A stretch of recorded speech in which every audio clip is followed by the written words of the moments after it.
when I talk about voter suppression, I always try to remind an audience that, is aware of some of our darkest chapters in history with respect to the right to vote and the treatment of particularly voters of color in this country, that history is long, right? And I think even people who are aware of the darkest moments sometimes are not as fully aware of the lack of unidirectionality with respect to voting rights.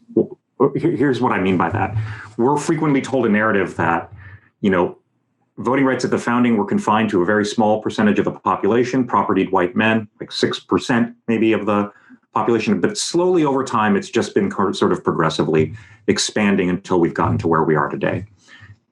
From 30,000 feet, that's not wholly inaccurate, but it's not. It commits an error of omission that I think is misleading. And the omission is this: that the right to vote has not expanded uniformly over the past 230 years. There have been moments of democratic expansion in this country, and they are always met by the forces of reaction, which have contracted the right to vote.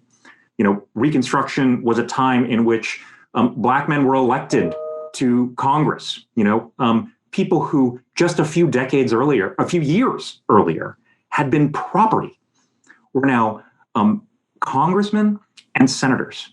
And that brief period of something close to democracy, right? Not for men anyway, right? Not for women, but for men in the South, was vanquished by redemption and followed by almost a century of black codes, Jim Crow, and disenfranchisement.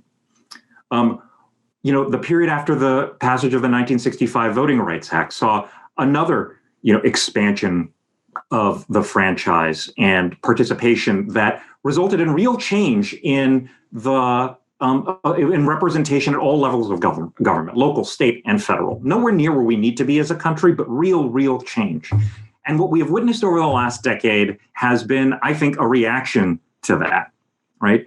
In the 1990s and the 2000s, no one was talking about voter suppression. Right? We were talking about motor voter, modernizing voting systems, getting rid of punch card machines that caused so many problems in the 2000 election, bringing our voting technology into the 21st century. But for the last 10 years, we have been fighting an onslaught against voting rights, unlike anything this country has seen in decades. And it's hard for me to watch the events of Wednesday and see them as anything but just another stage in that reactionary movement that we're seeing in this country, a reaction to the electoral consequences of the demographic changes that this country is undergoing and the expansion of political activism amongst communities of color.